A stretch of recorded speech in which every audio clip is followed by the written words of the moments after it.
It's a beautiful morning. I think I'll go outside for a while and just smile. Just taking some clean, fresh air for me. Good afternoon, ladies and gentlemen, and welcome to another Krebs Coho cast with me, Krebs Coho, with another 2v2 on, yes, indeed, Lorraine. Okay, guys, in truly Imperial Dane style there, that is my introduction this time around. Imperial Dane, another caster on YouTube. Go check him out. Obviously, he does co-casts. Yep. Cool stuff. Okay, so what are we going to be looking at today? As I said, 2v2 on Lorraine. And, well, let's just start from the get-go. It's going to be a user-submitted game, and the player that submitted it is named Andres. So, Andres says, "Hello, Kreb," just singular Kreb. "I have a nice replay on Lorraine, playing against two top players with my teammate. We put up a nice fight and it's worth to see. Enjoy. I think you know who they are." Indeed, I agree. InsaneJB, if that's him, maybe. Or no, it's probably TommyGaga. Indeed, TommyGaga, I agree. I definitely know who EpsilonContador and EpsilonSeb are. Definitely agree with you there. So that means what we're going to be looking at today is two Wehrmacht players, EpsilonSeb, EpsilonContador, and versing their two opponents, InsaneJB as the Americans and TommyGaga as the Brits. So now that we know who is actually going to be playing against each other, well, there's a lot of expectations. Two top players versing people that are relatively unknown. I don't know, I think I've heard of TommyGaga from somewhere before, but it's very, very vague. I might be even making that up. Anyway, so obviously I haven't done a cast in quite a while. I'm not dead or anything, guys. I'm still perfectly alive. Gonna update you guys with just a little bit of what's been going on. Just finished my exams, my resits last week, and I'll tell you, I'm damn happy with how they went. I couldn't be more pleased with them. So I'm gonna be getting results this week, in the next few days actually, and hopefully they'll go as planned. If something bad happens, I don't know what I'm gonna do. It's just, I don't want to even think about it. I mean, I really was happy with them, so I'm expecting the best from it. I really hope so. Okay, so now that that is out of the way, obviously I haven't done a game in a week or so about. I know, I'm sorry guys. It's not that I'm not trying not to do games or I'm just too lazy or anything like that. Just something keeps on getting in the way. Exams, work, something like that. And it just keeps on going back and forth. And finally I've got some time on my hand. In fact, I'm actually starting to work in 1 hour's time from now. So in an hour's time I will actually be working my butt off. Anyway guys, let's focus on what's going on the field at the moment. We got loads of capping away at the center side, just the VP being captured by one of the Wehrmacht players, Contador in fact. And a bit of skirmishes on the northern side. We also saw a sniper out by Contador. Quite an unusual thing to be seeing a sniper as one of the first units out from a Wehrmacht player. Usually we see a motorbike or a Volkswagen squad. And likewise, we actually do have a motorbike out, so I believe maybe that motorbike came out before the sniper, and so they're working in unison together. Motorcycle providing all the sight range. You guys know everything about it, right? I mean, obviously the motorcycle has a much bigger sight range, and obviously the sniper can shoot farther than he can see. So working together in harmony.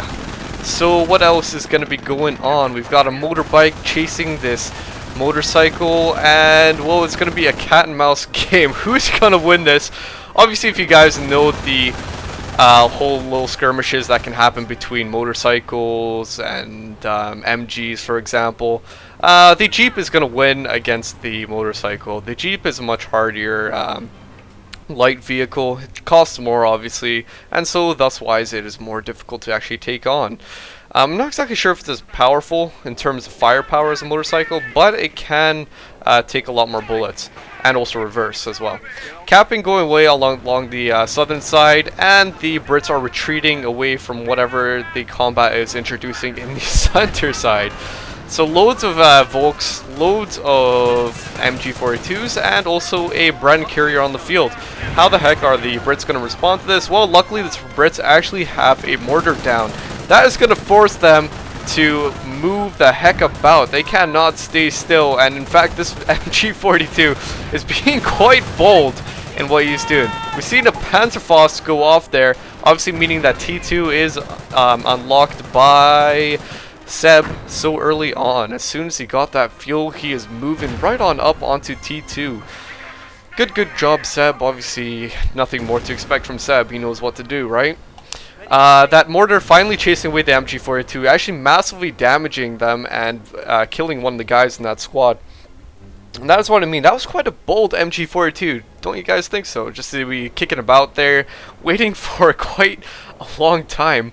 In fact, if I was controlling that MG42, what I personally would have done is fire for probably a few seconds, manage to suppress the squad or something, then move it straight away. I mean, you really want to avoid that mortar. That mortar is not your friend.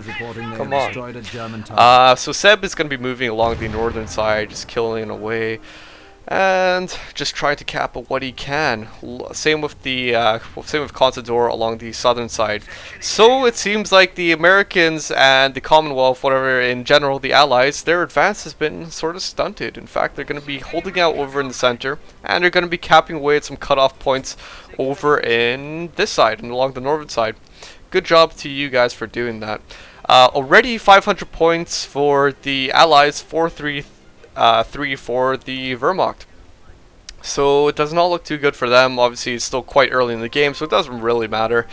But obviously something to keep in mind. Now Lorraine, I haven't actually played on this map in quite a while, but since the new patch came out, which obviously was quite a while ago, it's still pretty cool to see these new changes. This was changed over here, you didn't have these uphills. Also, likewise, this was changed, and I bet some other things were changed as well, but I haven't noticed them yet. So that's pretty cool to be seeing all those map changes, and yeah, just maps change. Fair enough. So more skirmishing going along the northern side. Now what I find really interesting, and I've mentioned this I believe in possibly a previous replay, was that I was actually beginning to watch Band of Brothers. I actually originally watched the Pacific first, and a lot of people were saying, oh no Bernard, you gotta watch Band of Brothers, it's a lot better than Pacific. In fact, I really enjoyed the Pacific. So I was watching the Band of Brothers, my flatmates got it on a box set. And, well, I'll tell you, the first 2 episodes or so, I'm not exactly sure if they were brilliant episodes. At first I was thinking, how the heck is Band of Brothers better than Pacific? I mean, really, the acting was pretty much down the hole. The dialogue, the script was really not that great. It was quite Hollywoodized, so to say. But then again, after that, after those first 2 episodes, it was actually really spot on, and great action, great comradeship. Oh god, I'm saying the word totally wrong.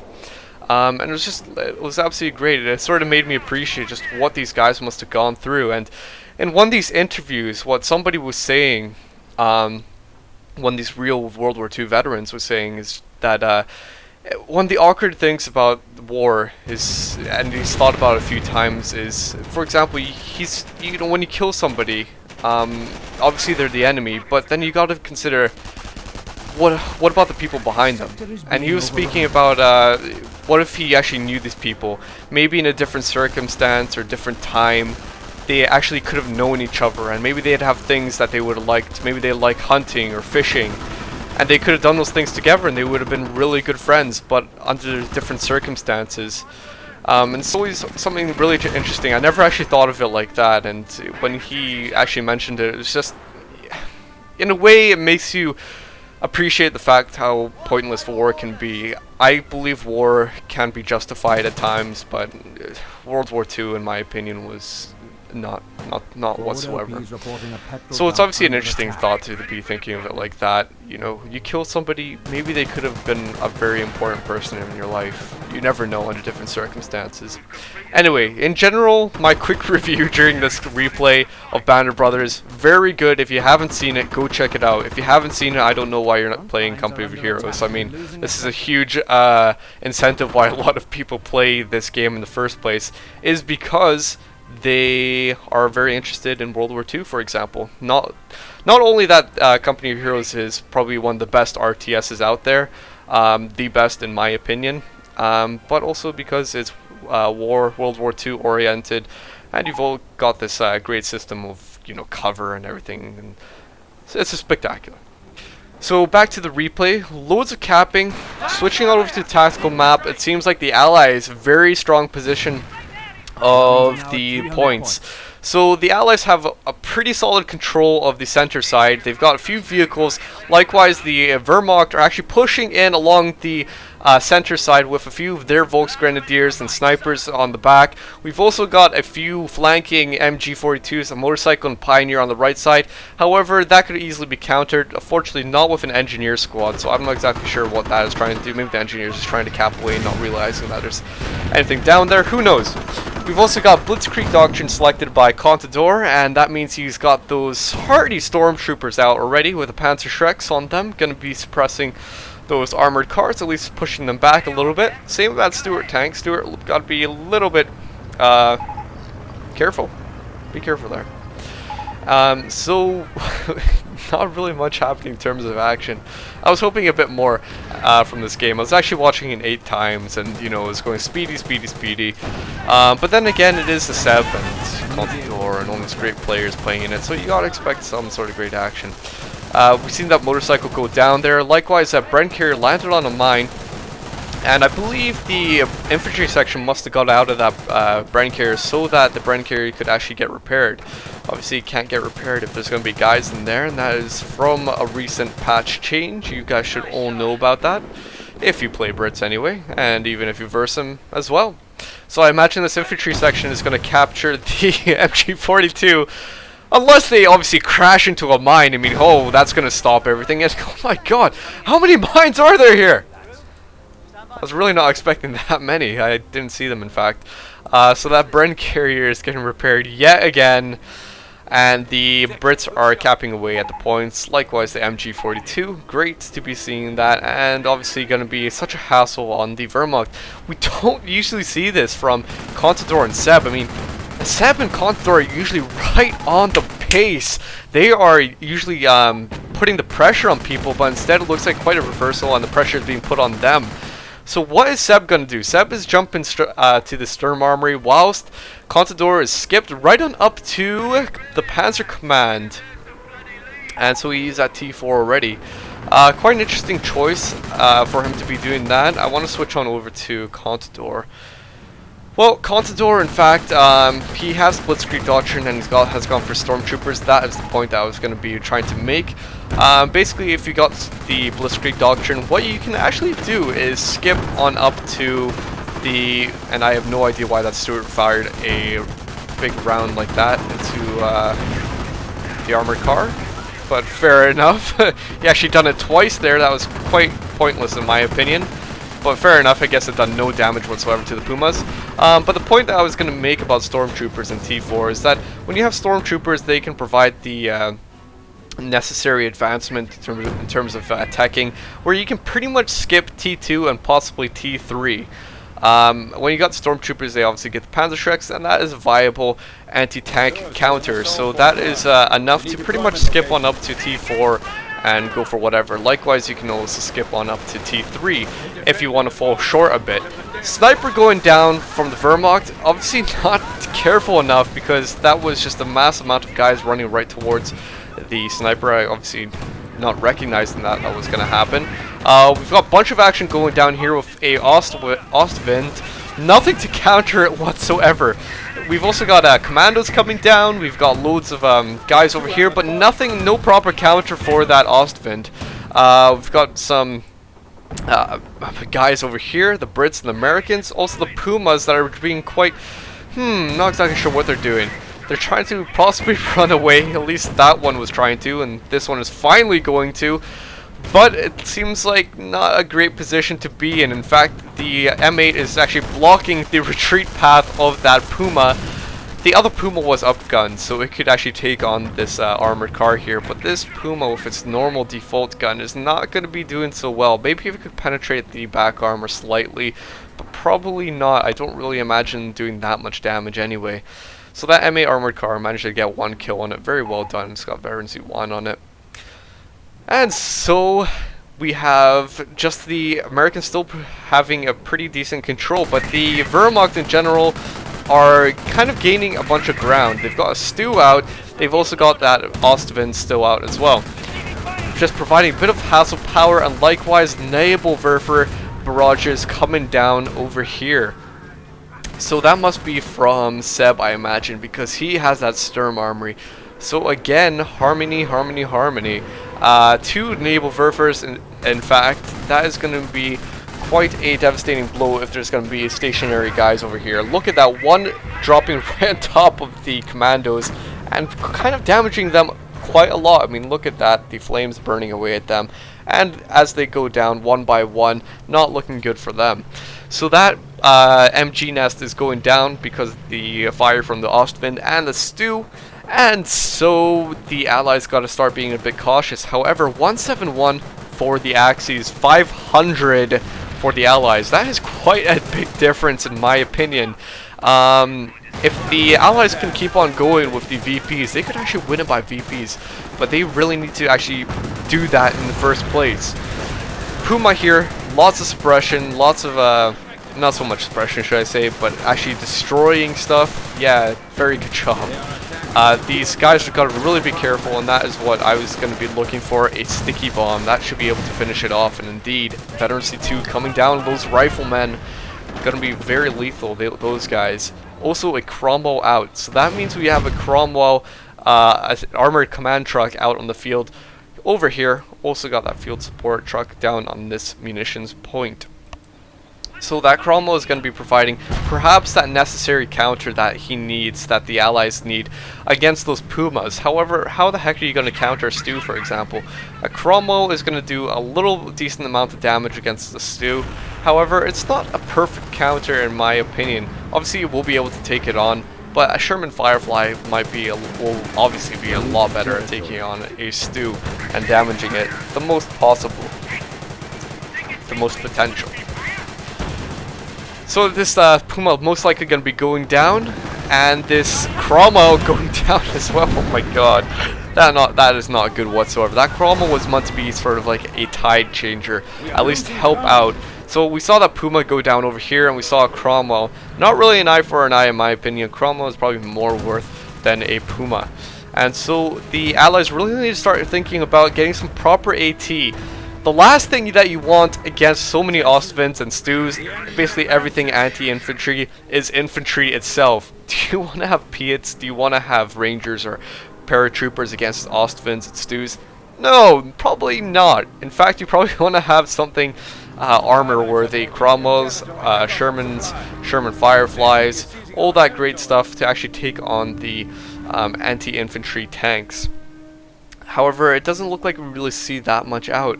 In fact, let's see, switching on over to TommyGaga, he has 89 fuel, which really is not that much. InsaneJB has 99, and still not that much either. Where has that fuel been spent? I actually want to know. Maybe it's been spent on upgrades for, you know, bars and stickies and that. Maybe it's for Stewart, command trucks. But really, where has all that fuel been? I mean, shouldn't there be a bit more stuff out on the field, such as, you know, tanks, Cromwells, Sherman Fireflies at least? Who knows? Maybe it's just because they've been destroyed and I haven't really been noticing their presence on the field. So, the Rangers, not going to be a great choice against countering these Ostwinds, as I just said a few seconds ago. As you guys can see, look at that. One guy just managed to get away from there. That is not great whatsoever. Losing a lot of guys. Last thing, as I'm going to keep on stressing, that you want against anti-infantry tanks is infantry itself. Yes, you might have anti-tank capabilities through Panzerschrecks, through bazookas, through recoilless rifles, through Piats, but still it is not going to be great because your guys get mauled apart. So what is going on over here? The Nebelwerfers are back in the hands of EpsilonSeb, going to be firing away probably at the middle position over here and devastating the infantry. Oh god. Oh no! The commandos going down. bit by bit, it looks like the Brits are being worn away. Not looking good. So as I said in the beginning of this replay, this was a user-submitted game, so these people obviously had to take on Seb and Contador. I'm gonna say I actually went through about 3 or 4 different user-submitted ones through this before this one, and this was pretty much the first one I came across that I thought was sort of worthy to at least cast. I'll give you guys some tips. If you want to send in a replay, I'm looking for creativity and stuff like that, skill. Obviously, you know, a lot of you might be thinking, oh yeah, I've done some new stuff in this replay, and this is a great match and stuff like that. But what else I'm looking in a replay is also action and entertainment. Entertainment covers a very vast range of stuff. It includes actually playing well, includes not only yourself playing well, but your opponent playing well. And by that I mean it actually has to be like a tough match. It can't be just that you're winning this game the entire game pretty much. It can't be just that it's a predictable game and you know who's gonna win. For example, in this game we saw the allies pushing very heavily on the Wehrmacht in the beginning. However, we're seeing that sort of reversal where EpsilonSeb and Contador are actually pushing back onto the allies, and so that is what I'm sort of looking for, these change of tides, equal skill levels, just putting pressure on each other at all times, and just gives it sort of entertainment value to a replay casting them. It makes it enjoyable for the viewer and also easier for me to cast. And so that's what I'm gonna recommend for you guys if you're gonna be sending in replays to me. Obviously I know some people won't listen to it, but you know, I do watch every single replay that people send me in. I always watch it for the full length, just to take in everything. Unfortunately, I don't always respond to everyone, and that's just due to the fact because there's so many replays sent in. It really is a lot to take in. And on that note, actually, a lot to take in. I believe the channel is just about to hit 900 subscribers, and if that gives you a bit of perspective, say you got 900 people trying to mail you in their replays, obviously not 900 all at the same time, but that gives you a sort of perspective of how much replays might be sent in. And so you gotta be thinking about it. You know, I've got to be a little bit busy, and that's probably a lot to actually respond to. So unfortunately I won't be able to respond to every single replay, but likewise I watch through all of them, so rest assured I won't skip over your replay or just delete your email or something like that. 480 points for the allies, still very, very high. 85 left for Seb and Contador. The pressure being really put onto the Americans and the Brits, because loads of anti-infantry capability down here. However, the Brits are moving in on the Nebelwerfers. Funnily enough, thank God for propaganda war, chasing those squads away. Whew! Very, very lucky to be doing that. Those Nebelwerfers were in a really bad position. So obviously means probably Seb is the Mr. Terror Doctrine commander guy. And so, gotta see what comes out of that. I thought I heard a V1 earlier, but then again, I don't think it actually was a V1. Probably just my imagination. Switching over to Seb, what does he have? He has that propaganda war. And so he is just continuing down the tree. What else is going on? He's probably going to be working towards a King Tiger, if anything. So all these guys grouped up over here, not a great position to be in when there's so many Ostfinns right there. Although it is buttoned, gotta be very careful. And oh my god, here we go. That is a Goliath closing in. Oh my god, yes! Well done to the Brits for actually noticing that. Luckily, focusing their fire on that Goliath just before it could actually get in there and take out those Brit squads. Oh my god, that could have been devastating. A lot of people actually do that whenever they see a great opportunity where there's so many guys blobbed up together. What they'd like to do is just rush a Goliath on in there. Brilliant idea. I think it's a brilliant idea to try and take out those blobs. However, I do not agree on the point that Goliaths are the weakest things in probably the entire game. They're so fragile that they just blow up instantly. You gotta keep them in camouflage, wait until somebody steps on top of them, or try and come in from some diverting direction, so maybe around the way, like behind or something, or from the side, or something like that, just to avoid any fire, because really those Goliaths just blow up as soon as they get hit. Stat count, Rangers. big pressure on the Wehrmacht up here, including a howitzer shoot, it looks like. That is just too much pressure for the Wehrmacht, so they're going to have to fall back. I'm not exactly sure why he's turning his Stug fully around. I probably would have just backed it up. But whatever, maybe that's just Seb for you. A few guys going to be closing in here, just the stormtroopers providing support for each other. MG42 shooting away at the Volksgrenadiers over here. Also got a few flares coming down, possibly a decoy, and yeah, just going to be a decoy. Why would anybody use a real artillery strike on just a single squad? I don't know. Not in this game anyway. Be careful, stormtroopers. Really a lot to handle there. In fact, the Rangers, their bazookas, gonna be hitting those stormtroopers spot on. Now, do you guys remember Company of Heroes Online? Do you remember Harlequin? Bazooka Joe! Bazooka Joe indeed. In fact, Bazooka Joe was so lucky he actually managed to kill one of the stormtroopers with a very accurate shot. Unfortunately, the thing about Bazooka Joe is that he lived in Company of Heroes Online. He was Bazooka Joe because he was part of a hero squad, and he was the only one in that squad that actually had a Panzerschreck. Oh my god, huge amounts of action happening down here. Loads and loads of tanks. What the heck? I can't even tell whose is who. It's just such a mixture of units. We've got retreating Wehrmacht. We've got a whole bunch of M10s going down. We've got Wehrmacht Ostwind being badly damaged. We've got Stug going down. Or Stu actually. Also an M10 over here. It looked like one of those Panzer IVs actually went down as well. Retreating squads. Also naval Werfers coming right down on top of the men over here. Annihilating a whole bunch of them. The Ostwinds just picking off the rest of them. Oh my god, we really need some fast action here just to take out these Ostwinds. The Brits so desperate to actually run away from this situation here that they actually picked up their headquarters command truck and instant retreated their guys. Very brilliant decision by TommyGaga to do that. A very last desperate ditch attempt by him. That was all or nothing. If he stayed there, he would have died, no doubt whatsoever. For some reason, this infantry section just cannot stop firing. He is probably under some sort of insane stress combat disorder. In fact, after that he just cannot stop firing. I think TommyGaga on that might be actually saying something there. Just about that Bren squad just constantly firing. But fair enough. I wonder if that actually does anything. Oh, probably not. Probably just firing away, not actually killing anyone. But that sound is really going to annoy me. It's just going to be there in the distance. Anyway, Sherman Fireflies on the field. This is a great time for the Allies to push back in on the Wehrmacht. They just took out 2 Ostwinds and also a Panzer IV. That is absolutely brilliant, whilst the Americans only lost, what, an M10?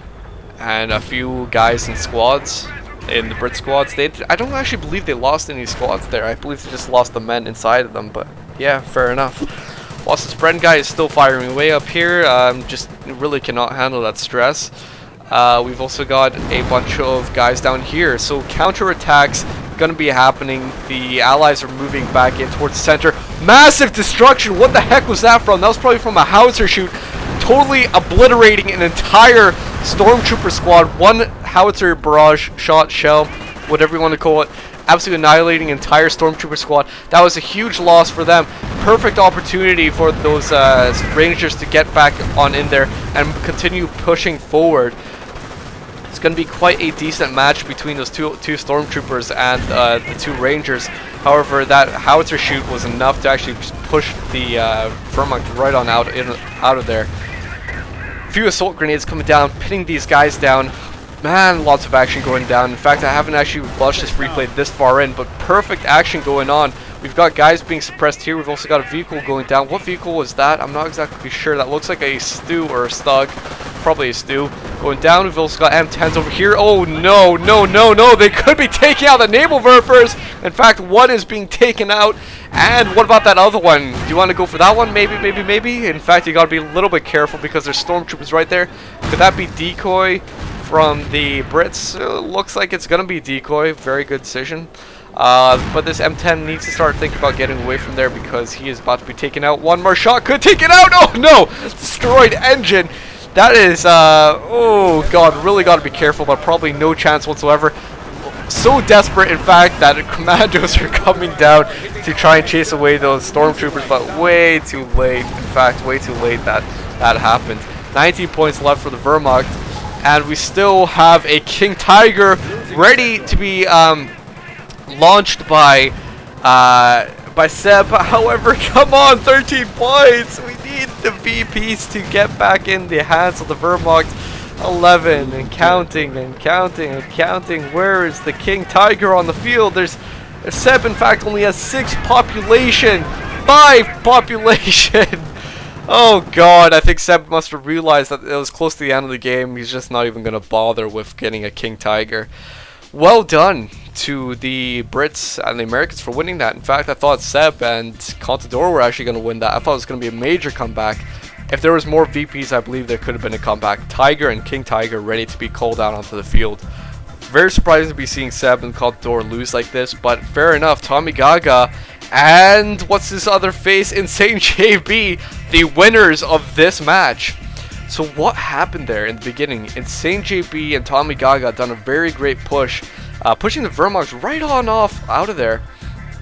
Probably very strong presence of their units, you know, having a mortar on the front, managing to just chase them away and solidifying that control. What we saw a little bit later is that the Axis were pushing back on the Allies, and they were doing that from their vehicle capability with their Ostvins and such like that, also skipping T2, T3, getting the Stormtroopers. They had a great mixture of units, and so those Ostvins, naval Werfers, were perfect at countering the infantry, and basically the Allies had pretty much nothing in terms of anti-tank at that point. So very well done to the Americans and the Brits for winning that match. Quite an exciting match, especially at the end of there. So I believe that is everything I'm going to say. I'm going to do more and more replays in the coming few days, and so I hope you guys enjoyed what this was today. So until next time, guys, I hope you all have a very nice day, and bye-bye.